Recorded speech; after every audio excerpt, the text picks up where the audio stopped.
Program is intended for listeners who are blind, have low vision, or have another print disability, which makes reading, holding a book, or turning a page difficult or impossible.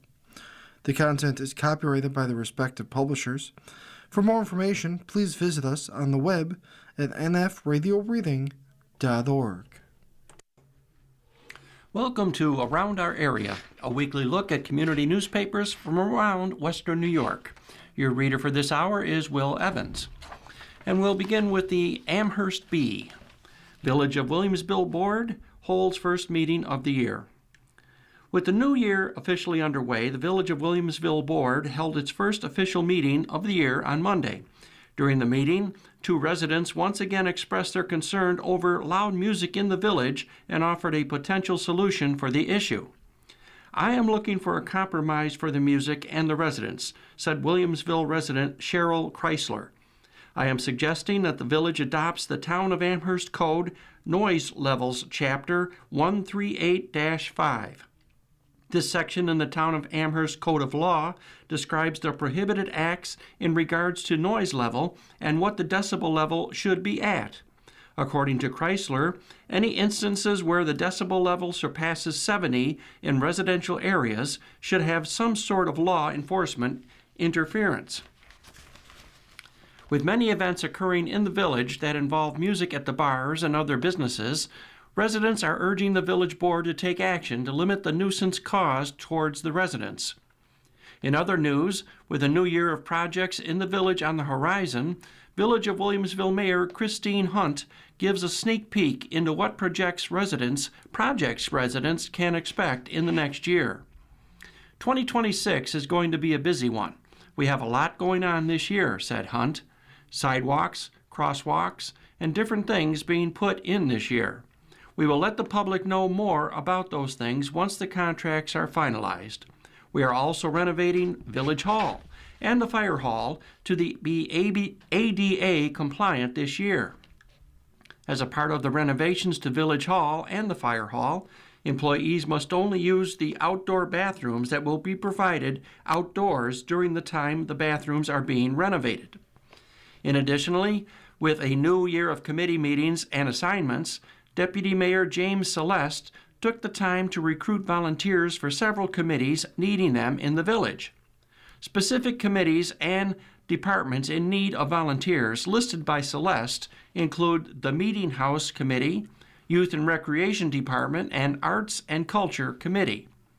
The village board also urges residents to stop by the Meeting House to check out the new renovations that were recently completed to the entrance of the building, including the brand new stained glass windows. Gagliardo Zellner face off in state Senate special election. The recent election of former New York State Senator Sean Ryan to be the mayor of Buffalo has left a vacancy in the 61st Senate District that needs to be filled. The 61st Senate District includes North Buffalo, the city of Tonawanda, the towns of Amherst, Grand Island, and Tonawanda, as well as the villages of Kenmore and Williamsville. The endorsed Democratic candidate for the now vacant seat is former Erie County Elections Commissioner Jeremy Zellner. The endorsed Republican candidate is Amherst business owner Dan Gagliardo, who owns Devolio in Williamsville. Gagliardo lost his bid in the Amherst Town Supervisor race in November 2025 to Democrat Sean Lavin. "I wasn't going to do it," Gagliardo said initially about running for the state Senate seat. "But I got calls from Amherst Republican Party Chair Bob Davis, State Senator Rob Ort, and State Republican Chairman Ed Cox, who all encouraged me to run. I discussed it with my family, who also encouraged me to run." Gagliardo said that the party was encouraged by his results in the November election, despite the loss with an increase of 14% for Republicans from prior elections. "I enjoyed campaigning for the supervisor election, and while knocking on doors and speaking to residents, I found that the issues are the same everywhere," Gagliardo said. "For me, it's not really about party affiliation." Gagliardo was previously a Democrat. "I think the supervisor race was a prelude to this, honestly. My voice can be a voice for more people in the state Senate." Gagliardo opened the first Davolio in Lewiston in 2010 and currently has 2 locations in Williamsville and 1 in East Amherst. He is chairman of the Independent Health Corporation Board since 2021. He grew up in Niagara Falls, but has lived in Williamsville for 14 years. His wife, Stacy, is a lifelong resident of Williamsville. Gagliardo has 4 daughters. Gagliardo has a master's degree in public administration from Canisius College and a bachelor's in political science and business from the University at Buffalo. I never felt the supervisor race was a loss, Gagliardo said. We got a lot accomplished. I made a lot of friends, and I can take what I was saying in Amherst and expand it to the state.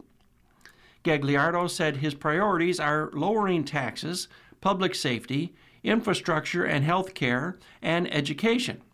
His plans on lowering taxes include targeted rebates for seniors and working families, caps on annual increases, and a fairer share of state aid so our communities aren't left behind. We'll root out waste in Albany and redirect it back to you, the taxpayers. We need more police on the streets, and they need support, he said. Cashless bail, it doesn't make a lot of sense to put repeat offenders back out on the streets. We need to tweak things that are not working. He said he supports Governor Kathy Hochul's legislation to restrict 3D printing ghost guns in the state. I think the ghost gun thing is a good idea, Gagliardo said. We can't be afraid to say that. From fixing potholes in Tonawanda to upgrading broadband at Amherst and flood protections along the lakefront, we'll invest in projects that create jobs and make life easier.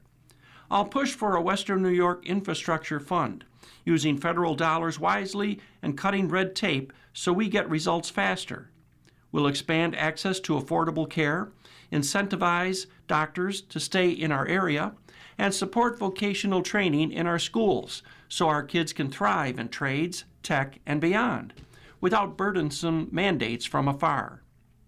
Erie County Democrat Party Chairman Jeremy Zellner is a native of the city of Tonawanda and still lives there with his wife, Carrie, and their 2 children.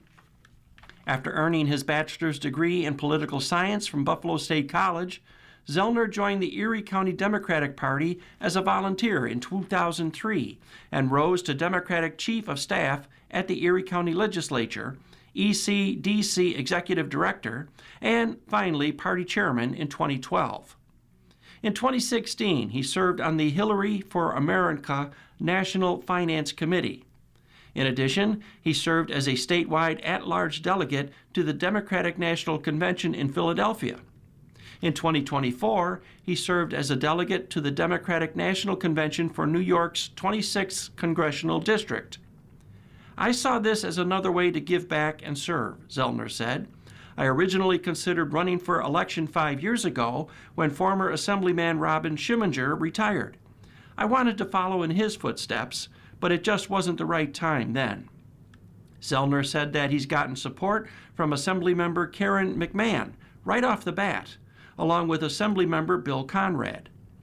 Amherst has a lot of projects going on right now, Zellner said, adding that Gagliardo still has a lawsuit pending to stop Willowdale Park. I want to see that funding stay in place. The Boulevard Mall will require state investments in infrastructure. I want to keep Amherst affordable and look at creative solutions on housing. Zellner said his experience working with state officials would help get things done in the district. He said he is looking forward to partnering with first-time lawmakers throughout the 61st District, including the new mayor in the city of Tonawanda. There's a generational shift in our leadership, Zellner said. I want to follow in Ryan's footsteps. I want to have more constituent outreach. Small businesses and residents need help navigating through the state. I would have a robust staff that will be responsive to constituents. What we really need are services delivered. On January 2nd, Hochul set the date for the special election to fill the vacancies in the 47th and 61st Senate districts and the 36th Assembly District for Tuesday, February 3rd. These state legislators represented their communities with distinction in Albany, and we wish them well in their next chapters, Hochul said. To ensure constituents of these districts are represented in the state legislature, there will be a special election on February 3rd, 2026 to fill the vacancies. I look forward to working with their successors and working on the issues that matter to New Yorkers. And now we'll move over to the Clarence Bee and see what's in the Clarence Bee paper. CCSD talks pipeline timeline for parking lot upgrades. Clarence Central School District will reconfigure some of its school's parking lots over the next 2 summers, getting lines of vehicles off the street at drop-off and pickup times as part of a capital improvement project. 2 of the biggest overhauls will be the middle and high school's parking lots, which have been the subject of concern in the past as the line of caregivers' vehicles exceed the lot's capacity when dropping off or picking up students, lining the road and causing congestion and frustration. Clarence Middle School's lot will be done over the coming summer, 2026, enhancing the side lot to better accommodate the line of vehicles and adding queue space to reduce the number of vehicles lining up on Griner Road. One of the front parking lot's existing driveways will be removed as well, and its remaining driveway will become 3 lanes, 1 entrance lane, 1 right turn exit lane, and 1 left turn exit lane. Work on Clarence High School's front parking lot along Main Street will be spaced throughout both summers, with 2026 focusing on the eastern portion of the lot and installation of asphalt and drainage. The work in 2027 will include reconfiguration of the lot's entrances, removing some existing driveways, and adding new ones to allow more efficient traffic flow. Harris Hill Elementary School's playground is another major portion of the capital project and will be replaced in the summer of 2026. The current wooden playground was installed in 1989, and rumblings of the need to replace it came up in a summer 2022 school board meeting when the PTO asked the district to consider including it in a capital project. At that time, an insurance company decided that the playground had to be removed within a few years, and the expected cost was about $100,000 to get rid of the old equipment. That number did not include the cost of acquiring or installing any new equipment. Masonry restorations are also planned for all 6 of the school's 6 buildings over the next 2 summers, with CMS and Clarence Center and Harris Hill Elementary Schools in 2026, and CHS and Ledgeview and Sheridan Hill Elementary Schools in 2027. Other work planned for the summer of 2026 includes window replacements and minor plumbing and HVAC upgrades at Clarence Center Elementary, plumbing work at Harris Hill Elementary, and updates to CMS's PA system, elevator, and auditorium sound system. Summer of 2027 will include a parking lot replacement at Sheridan Hill Elementary, wastewater treatment at Ledgeview Elementary, sanitary piping replacement in CHS's math wing, and work on CHS's special education area and weight room. Rooftop unit replacements at CHS will span both summers.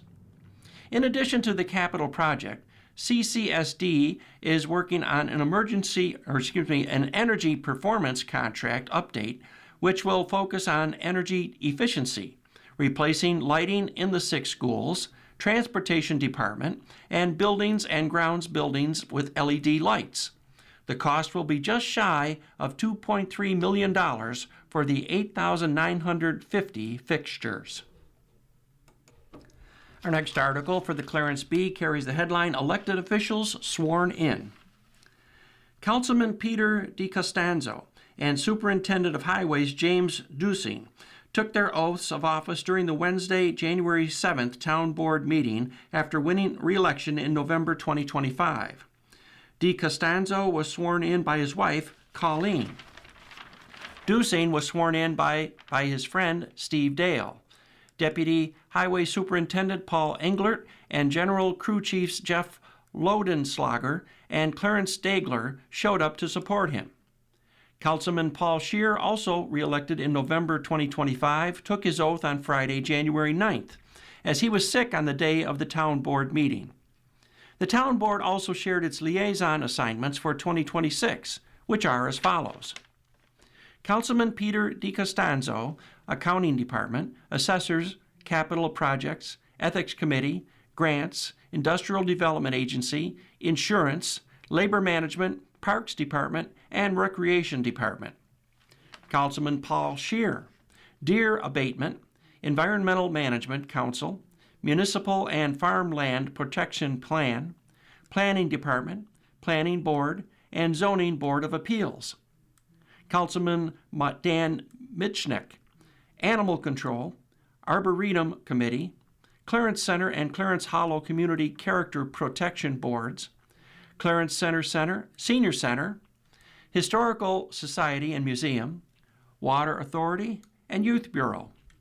Councilman Bob Altieri, Cable/Fiber Internet, Clergy Association, Conservation Advisory Council, Green Print Committee, Historic Preservation Commission, Library, Public Safety, and Solid Waste and Recycling.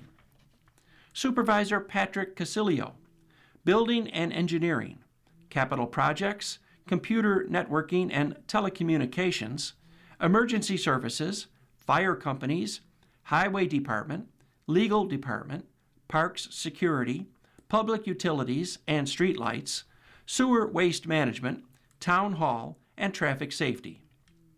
In other town matters, taxes are due by February 17th this year.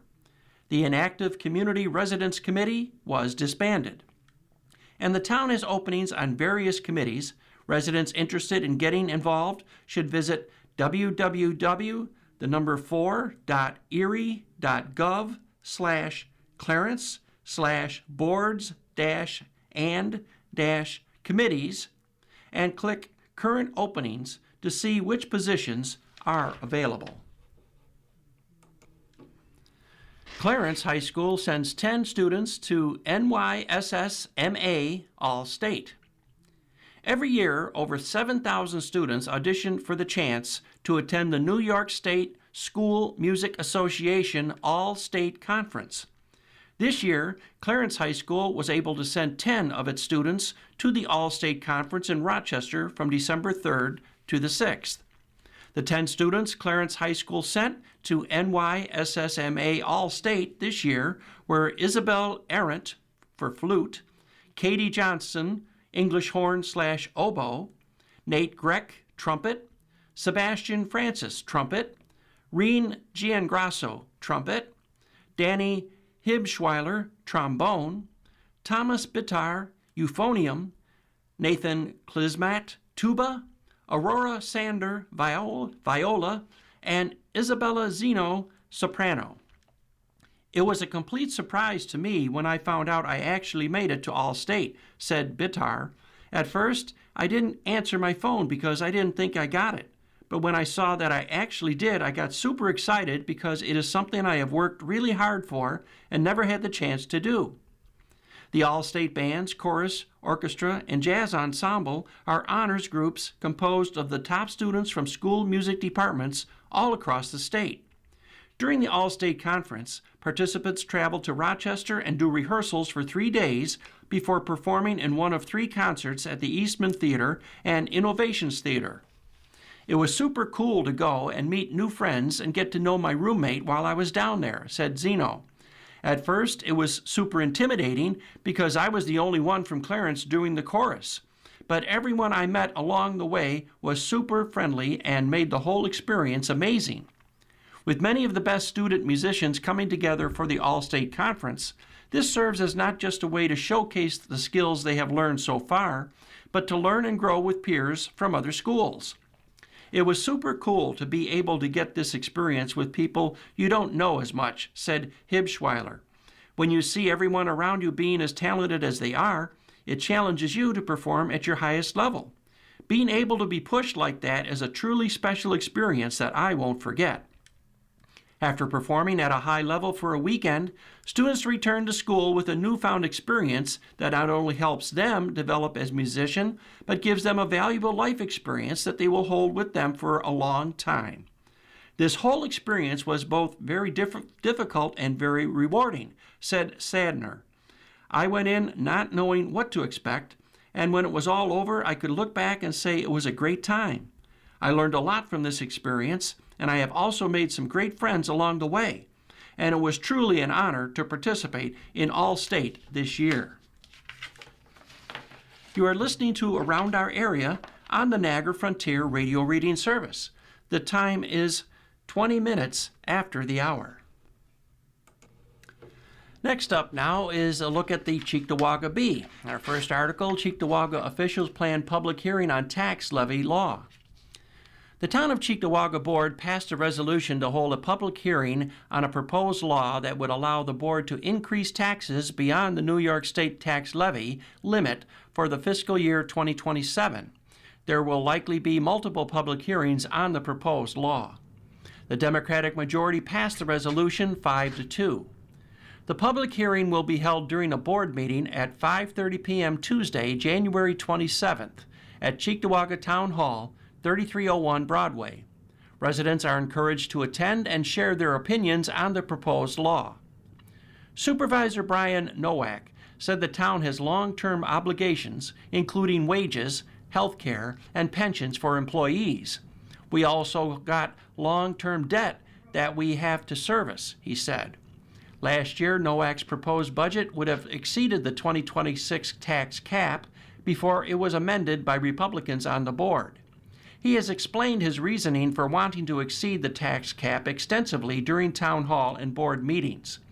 To read a column, Nowak wrote in the October 9, 2025 edition of the Cheektowaga Bee explaining the basis behind his proposed budget.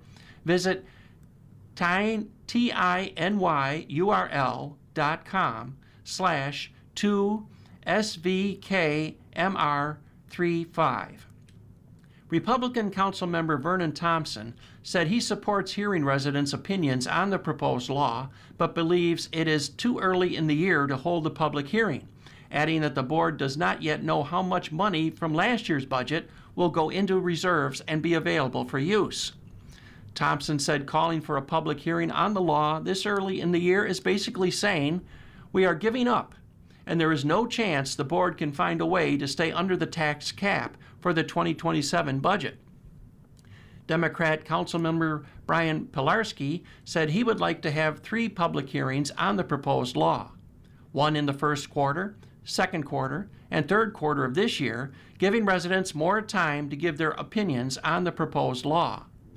Pilarski also believes the board backed itself into a corner last year and realized late that they had to go over the tax cap, which is why he believes the board inflated projected revenue to stay under it. An example he gave is the Republicans amending Nowak's budget to state that the town expects $500,000 in hotel bed tax revenue. I think $500,000 on that is a little irresponsible, seeing that we don't even have a mechanism in place to start receiving that money or collecting it, he said. Pilarski also said he believes the town will be going over the tax cap in 2027. There's no way we are spending more money than we are bringing in, he added. He said the board could cut services, but he's hearing from residents that they don't want services such as town pools cut from the budget. Democrat Councilmember Stephen Nowicki said last year the town hired a comptroller to find any areas of savings the town might have, adding that the comptroller was unable to do so, not because of his inability, but because there just wasn't any there. Do I look at my tax bill and go, I want to give Cheektowaga a little more money this year? No, of course not. We all have bills to pay. We have all these concerns we have to take care of. But the simple fact of the matter is, the money ain't there. The waste, fraud, and abuse that we're trying to find doesn't exist, said Nowicki.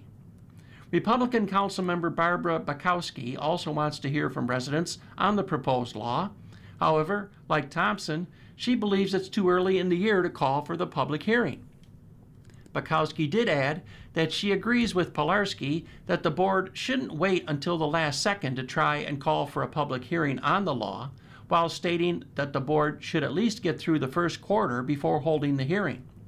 She also recommended that the comptroller audit each town department to find any savings, to which Nowicki said he's also in favor. Democrat Councilmember Monica Elderkin believes now is a good time to open the public hearing so the board can start focusing on what cuts need to be made and where the town is financially, adding that she also believes the public hearing should remain open to the board so the board is not making decisions in January, while giving residents time to voice their opinions. Now here's an editorial from the Bee, the Cheektowaga Bee.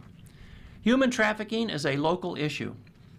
When you think of human trafficking, Erie County doesn't necessarily pop right into your mind. However, the fact is that this type of crime takes place all over the country, including here in Western New York. According to New York State's Interagency Task Force on Human Trafficking, out of the confirmed 409 human trafficking cases reported statewide during 2024, 120 of those cases were outside of the New York City and metro area. The Western District of New York's Trafficking Task Force reported approximately 1,500 trafficking victims had received assistance from collaborative NGO partners from 2006 through 2021. The task force reports that many victims of human trafficking are so isolated in a cycle of abuse that they don't even realize what's being done to them is wrong. Human trafficking frequently revolves around the labor and prostitution markets, victimizing both minors and adults, American citizens, and immigrants. Traffickers take advantage of individuals in unstable financial circumstances with few connections, relying on force, fraud, or coercion to impose their will. In 2024, human trafficking hit the local news waves when Littlefoot Spa in Cheektowaga and Four Seasons Spa in Depew were found to house trafficking victims.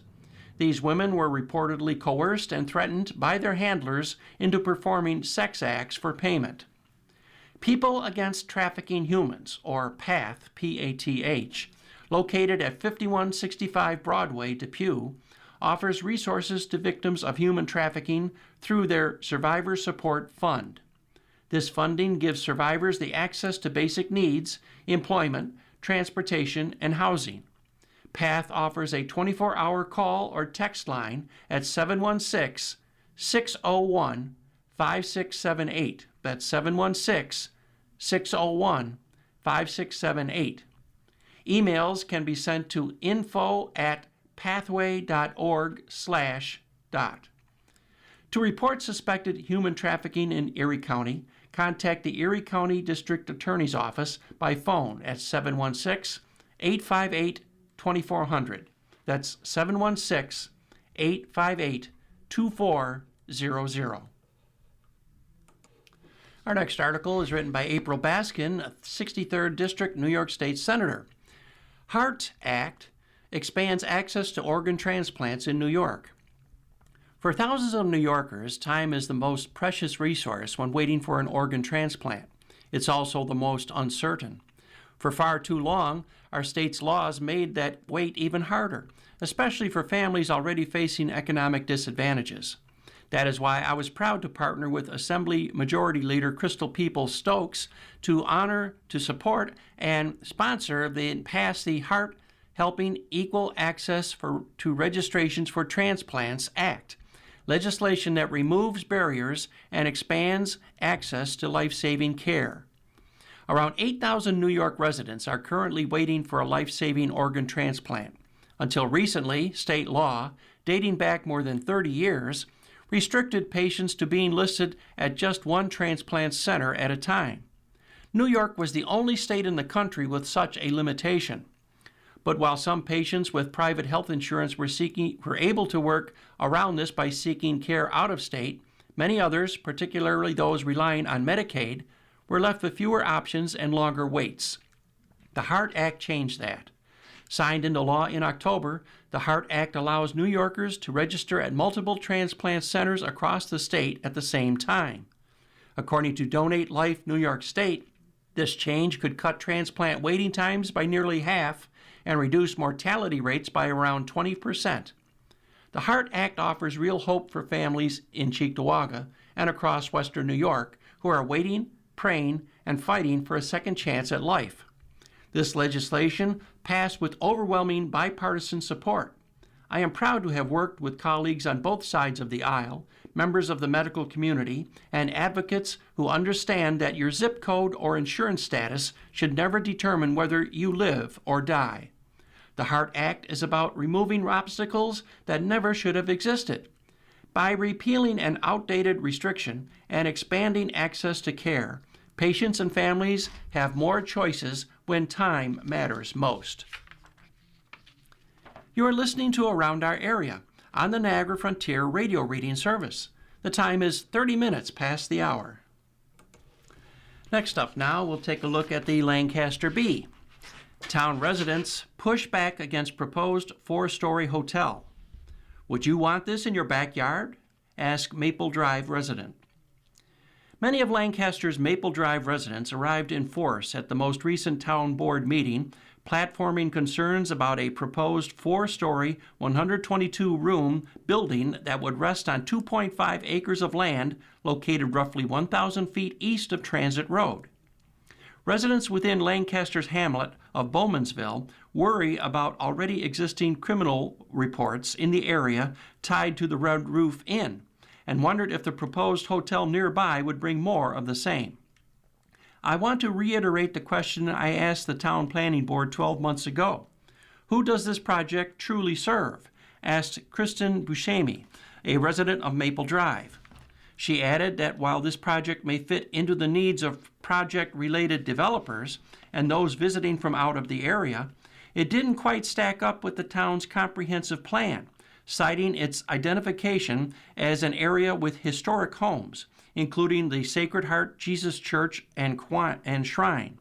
On neighboring Genesee Street, you can find an 1837 historic cobblestone home. Buscemi said that approval of this hotel would not protect historic districts and homes. The hotel's existence will only follow in the footsteps of the neighboring Red Roof Inn, inviting more transients, traffic, and crime. Our tax dollars paid for the comprehensive master plan that specifically spells out things for Bowmansville and where it should be designated as a historic area. We already have traffic issues, said Kathleen Pajacki. It should promote the rural character of the area. How is a 4-story hotel preserving our historic area?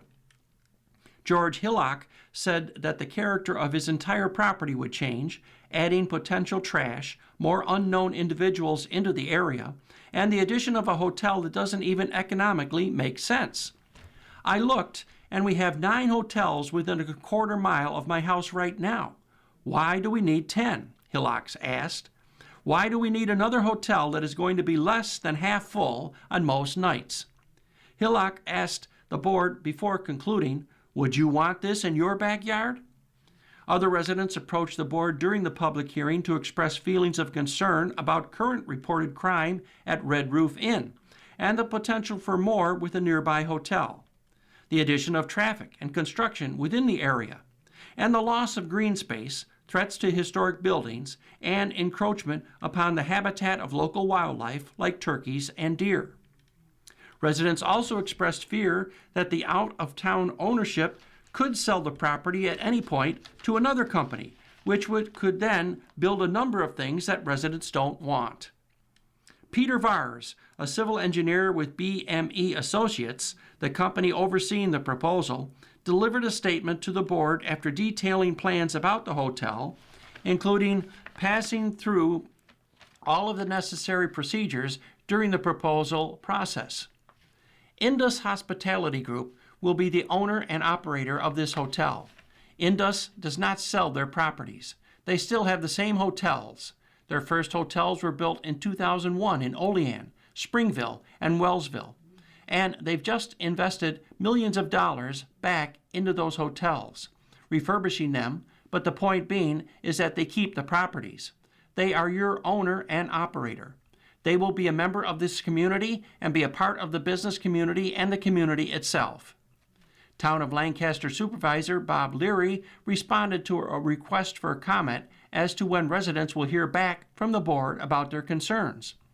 The board is currently reviewing all of the information that has been presented to it, and we will be acting upon making a decision on this in 4 to 6 weeks. Western New York rail projects received nearly $18 million in state funding. Nearly $18 million in state funding will be invested in Western New York's freight rail infrastructure under a statewide program announced by Governor Kathy Hochul, a move officials say will strengthen regional industry, reduce truck traffic, and cut transportation-related emissions. The funding, awarded through New York's Passenger and Freight Rail Assistance Program, will support 5 projects across Erie County and surrounding areas, targeting rail spur construction, track rehabilitation, bridge repairs, and capacity upgrades along key freight corridors. Investing in freight rail keeps goods moving efficiently while taking trucks off our roads, Hochul said in a statement. These projects will modernize critical infrastructure in Western New York and help build a cleaner, more resilient transportation network. The largest Western New York award, $4.68 million, will go to the Buffalo and Pittsburgh Railroad to replace more than 21,000 feet of rail, repair 4 bridges, rehabilitate turnouts, and improve 9 grade crossings along its main line and Machias Secondary between Buffalo and the Pennsylvania state line. State officials said the work will prevent slow orders and bring the corridor to a state of good repair. Erie County Industrial Development Agency projects received more than $6.1 million in total funding. That includes $4.39 million to construct a new rail spur for Welded Tube USA, enabling the company to transport products more efficiently by rail and reduce truck traffic and emissions. Another $1.75 million will be used to restore 5 miles of the Buffalo Southern Railroad main line, returning it to federal Class II standards for improved safety and reliability. An additional $3.28 million will fund construction of 3 new rail spurs connecting the UFP facility in Lackawanna directly to the South Buffalo Railway, a project expected to lower emissions and enhance freight operations by shifting shipments from trucks to rail. The Falls Road Railroad Company will receive $3.65 million to replace aging rail on its main line and use reclaimed materials to build new sidings, increasing both capacity and safety along the corridor. State transportation officials said the projects will support regional manufacturing, improve freight reliability, and strengthen Western New York's role in statewide and national supply chains. The Passenger and Freight Rail Assistance Program is administered by the New York State Department of Transportation and funds projects that improve the safe movement of goods, support economic development, and reduce greenhouse gas emissions. Projects are selected through a competitive process based on safety, economic benefit, climate resilience, and alignment with regional development plans. Our next article, Clark Street parking lot to be partially closed starting January 23rd. As part of the Bridge New York grant funding project to repair portions of the Plum Bottom Creek culvert, the Village of Lancaster will be forced to close off part of the village-owned Clark Street parking lot effective January 23rd. According to the Village Board, the area adjacent to Plum Bottom Creek and Stribbing Park will be used as a staging area to store materials and equipment. The materials will be delivered January 23rd, and construction is expected to start immediately. It is estimated that the repairs will take about 3 months, but that area will remain closed off for the duration of the project. The village will notify the most impacted property owners as soon as possible and communicate the information via social media and the website. The $1 million grant was awarded to the village at the end of 2021. And from the Spindle column written by James Sinner, Lancaster Depew editor, So long, Ralph. All throughout this football season, people have been preparing to bid farewell to a Buffalo icon, our beloved football stadium. It's gone through a variety of names over the years, like Rich Stadium, Bill Stadium, New Era Field, Highmark Stadium, and of course the most enduring name, Ralph Wilson Stadium, which we all shorten to just the Ralph. It's been the site of countless games, tailgates, and general shenanigans, from the folding table jumps that we've known to unique fans like Pinto Ron, Bills Elvis, Pancho Villa, and others who represent the wild excitement of being a Bills fan. It's the end of an era, and while I'm sure we'll grow to love the new stadium, the Ralph will always have a special place in Bills Mafia's heart. You are listening to Around Our Area on the Niagara Frontier Radio Reading Service. The time is 40 minutes past the hour. And now we'll take the short trip over to the Depew Bee. In our first article, Village of Depew Board approves 2 demolitions in the village. With the new year officially underway, the Village of Depew Board held its first meeting of the year on Monday. During the meeting, the board approved the demolition of 2 different properties in the village and will provide prior notice to the property owners before continuing in the official demolitions. The first of the 2 properties is located at 18 Main Street. This property was marked for dilapidated, decayed, unsafe, or unsanitary conditions. Additionally, it was marked for being unsafe, unsanitary, or dangerous to the health, morals, safety, or general welfare to Depew residents, violation to provisions of the New York State Uniform Fire Prevention and Building Code, and the building being vacant. The second property is located at 24 George Street. This property was marked for the same exact conditions as 18 Main Street.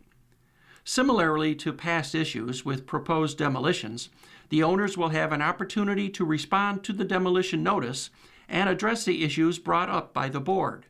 If the owners fail to comply, the board will proceed with demolition. In other news, the board made a resolution in support of Congressman Nick Langworthy's Energy Choice Act and in opposition to government-mandated natural gas bans. This act recognizes that affordable and reliable energy is essential to the health, safety, and economic prosperity of New Yorkers. Additionally, it recognizes that natural gas remains a dependable, cost-effective, and clean-burning energy source used by millions of New Yorkers to heat their homes, cook their food, and power their businesses. In an area that can have such harsh winter climates as Western New York, relying on electric energy as a whole could result in power outages becoming a much larger issue due to not being able to use a gas generator.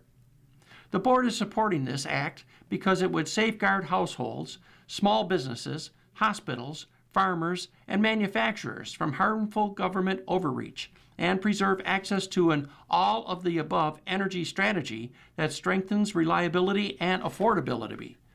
Lastly, the village board approved of 2 new appointments for positions available in the village. The board appointed Ashley Bukowski to the position of full-time account clerk, Village Hall, through the Erie County Hiring for Emergency Limited Placement Program. The board then appointed Christine Wycheck to the position of part-time Village Hall cleaner. Both of these appointments are effective as of January 13th. The editorial in the Depew Bee carries the headline, "Keep Your Furry Friends Safe This Winter." During the winter months, people wear warmer clothes, change their routine, and take extra precautions to ensure they stay safe and warm as the temperature drops. While it is important to be mindful of ways to keep you, your friends, and family safe this winter, it is imperative to keep in mind that your household pets need extra precautions taken this winter as well. If you are taking your pet outside for a walk and they have short fur, it is important to bundle them up with a warm pet coat, leg warmers, or booties to protect them from the cold. You may need to take abbreviated trips outside if you notice your furry friend lifting their paws or shivering.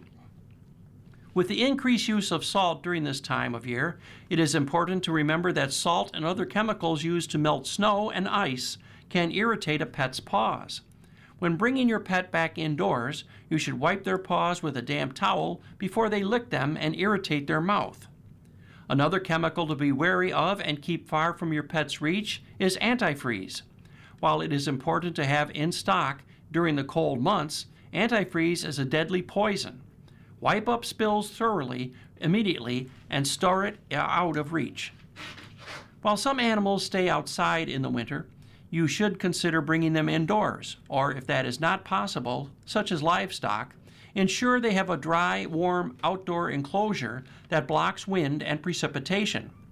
You want to make sure the enclosure is large enough for the animal to sit or lay down, but small enough that it helps retain their body heat and keep them warm. Some good tips from the Humane Society of the United States include raising the floor a few inches off the ground and covering it with cedar shavings or straw, as well as turning the enclosure away from the wind and covering the doorway with waterproof burlap or heavy plastic. It is also important to make sure they have access to plenty of food and water that is not frozen. While outdoor animals mostly include livestock, for any pet or animal staying outdoors this winter, you should do periodic checks to see if they need anything, are warm enough, and to make sure that their food and water are not blocked by ice, snowdrifts, or other obstacles. Your pets are members of your family that depend on you to keep them safe, warm, happy, and healthy this winter. Amid all the extra boxes to tick, precautions to take, and errands to run, do not forget to look out for your furry friends and follow these simple steps to keep them warm and safe this winter. This next article is written by Frank J. Todaro, 8th District, Erie County Legislator. Looking forward to a busy year. I hope you enjoyed the holiday season. The 11 Erie County legislators were sworn in last week to serve our constituents in 2026. I want to thank you all for this great honor, and I am very grateful for the opportunity. I was pleased that my colleagues joined me in passing a resolution I introduced supporting a bipartisan state Senate bill mandating schools accept medical exemptions approved by a medical provider. I have heard from many school district leaders who are simply looking for guidance on what to do in these situations. This effort is the result of hearing about Casey Ray, the Depew High School senior who is no longer allowed to attend class because a doctor exempted her from receiving another meningitis booster after having a very negative reaction to a previous one. It is unfortunate that Casey is missing out on the many wonderful experiences associated with being a high school senior. My hope is that this bill is approved at the state level, giving more clarity to local high schools. We are also addressing the issue of biometric data collection. A new law would establish DOME transparency requirements. This came about after learning that Wegmans started collecting biometric information in some of its New York City stores. That collection could include retina scans, facial and vocal recognition. The supermarket chain says it is only using this system in a few stores with a higher risk of incidents and is intended to protect both employees and customers. No question, technology is everywhere. Doorbell cameras, street cameras, and other forms of technology constantly record and collect data. This law would simply require businesses to post that they are using such technology.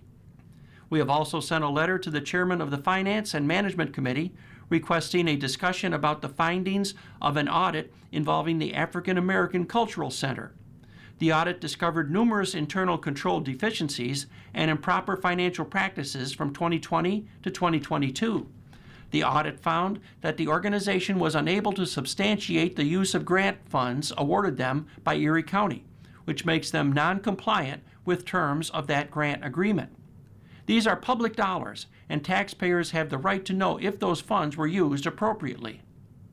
The Buffalo Bills had a wonderful send-off for the last game to ever be played at Highmark Stadium. I have many wonderful memories there, and will be sad to see it go. However, our skilled labor force has done a tremendous job building the new home of the Buffalo Bills, and I am sure fans everywhere will have plenty to cheer about at the new stadium. If you have a county-related issue, contact my office at 716-681-2071. That's 716-681-2071. Or by email at frank.todaro, Todaro, at erie.gov.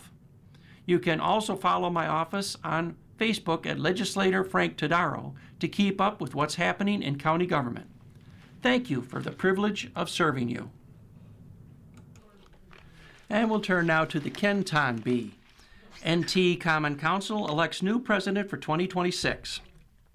During last week's reorganization meeting for North Tonawana's Common Council, newly appointed First Ward Alderman Gabriel Richards was elected to serve as council president for the year of 2026. Richards was nominated for the position by Second Ward Alderman Will Schulmeister and appointed unopposed. I'm very excited to be up here with the council. I'm very involved in North Tonawanda. I have been for years, and even though this wasn't really on my list of things to do when I opened my small business back in the day, I'm glad that it led me to here, Richard said. I'm also a taxpayer in North Tonawanda, so I want to make sure our money is being handled in a fiscally responsible way, and I will make sure that that happens along with the rest of the council. Thank you for electing me as president of the council and your confidence in me to complete that role. I promise that I will steer the ship in the correct way. Richards received well wishes from the council following her election, including her predecessor, Alderman-at-Large Joseph Levy, who offered advice from his own experience serving in the role. Last year, it was awesome as being council president. I definitely learned a lot, Levy said. Not only are we working with people's money and their livelihoods, we're making decisions that affect a lot, and that job is very serious. Gabby, I wish you all the best as president. If you ever have any questions or need any help, please feel free. The council utilized the rest of the session to reinstate operations for the new year, including carrying motions to affirm their meeting schedule and authorize spending and investing.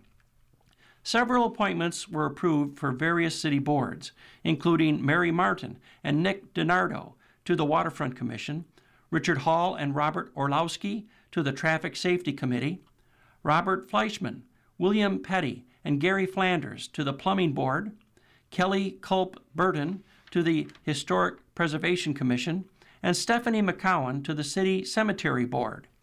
During closing statements, Schulmeister expressed his interest in discussing the use of outside legal counsel in the city attorney's office and his concern regarding the significant expenditure of doing so. In his statement, he requested that an executive session be scheduled in the coming weeks for the attorney's office to present a list of all current litigation matters involving the city. Other newly appointed council members, including 3rd Ward Alderman Hillary Rowe and Alderman-at-Large Thomas Murphy, expressed their gratitude and enthusiasm for the coming year. I'm really excited to get to work with all the residents and everyone on the council and in the city, and look to keep moving forward, Rowe said. The next Common Council meeting will be held on January 20th at 6:30 p.m. at City Hall on Payne Avenue. Additional information about upcoming meetings, agendas, or past meeting minutes can be found on the city's website, northtonawanda.gov. Common Council meetings can also be streamed on the Clerk Treasurer's Facebook page. And this now from the Kenton B editorial. The January solution that actually sticks. The January resolution that actually sticks. January is usually defined by the New Year, New You industrial complex, a month of punishing gym schedules, restrictive diets, and the looming pressure of self-optimization. But there is a quieter, more soulful celebration happening simultaneously, National Hobby Month. While resolutions often focus on what we should subtract from our lives, hobbies focus on what we can add. In a world increasingly dominated by the hustle and the scroll, reclaiming our time for things that serve no purpose other than joy is a radical, necessary act. The antidote to efficiency culture. We live in an era where every minute is expected to be productive. If we bake, we feel we should sell the bread. If we take photos, we feel we must post them for likes. This monetization of leisure has turned our downtime into a second job. A hobby breaks this cycle. Whether it's restoring a vintage engine, learning the ukulele, or tending to indoor ferns, a hobby allows for the right to be bad. Hobbies give us permission to be beginners again. There is a profound freedom in painting a mediocre landscape or knitting a lopsided scarf simply because you enjoyed the process. The flow state. Psychologists describe flow as the mental state where you are so immersed in an activity that time seems to disappear. This isn't just fun. It's a vital reset for a nervous system frayed by notifications and deadlines. Analog connection. In a digital-first world, hobbies often bring us back to the physical. The smell of sawdust, the weight of a garden spade, or the tactile click of a chess piece. Beyond the self. While hobbies are deeply personal, they are also the bedrock of community.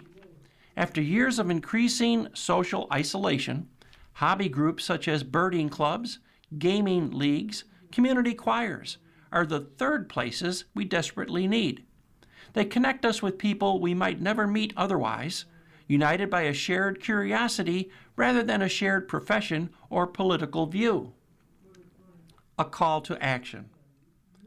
As the January frost settles in, don't just look at your calendar and see a list of chores. Look for the gaps where you can insert a bit of useless wonder. Pick up the guitar that's been gathering dust. Buy the sourdough starter. Join the local astronomy guild. National Hobby Month isn't about becoming an expert. It's about remembering that you are more than your productivity. This year, let's trade the pressure of improvement for the simple pleasure of interest. Your brain and your spirit will thank you. And here's some relatable quotes to what the Bee editorial just told us. Creativity is seeing what everyone else has seen and thinking what no one else has thought. Albert Einstein. Creativity is not the finding of a thing, but the making something out of it after it is found. James Russell Lowell. And you can't use up creativity. The more you use, the more you have. And that was from Maya Angelou. You've been listening to Around Our Area, a weekly look at community newspapers from around Western New York. Stay tuned for our second hour. Your reader for this hour has been Will Evans. Thank you for listening. Coming up next in the Niagara Frontier Radio Reading Service, we have the Ampol Eagle. At 4 o'clock, we have the Grand Island Niagara County Tribune Sentinel. And following that, at 5 o'clock, we have the Lockport Union Sun and Journal. Stay with us for these readings and more throughout the day.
following program is intended for listeners who are blind, have low vision,